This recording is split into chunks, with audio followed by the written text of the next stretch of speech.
ஆழிமழையே கண்ணா ஒன்று நீ கை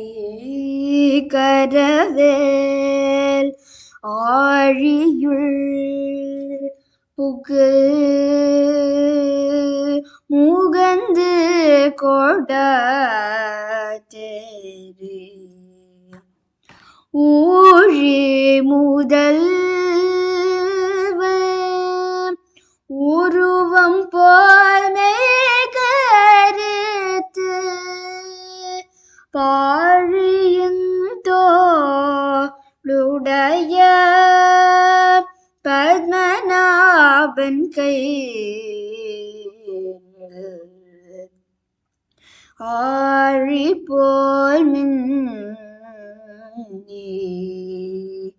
வலம் புரி போல் நின்றதிர்ந்து தாழாதே சார்கம்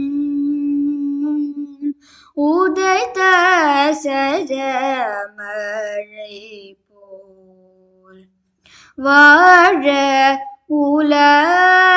உலகினில் பெய்திடாய் நாங்களும் மார்கழி நீராட மகிழ்ந்தலோரும் பாவாய்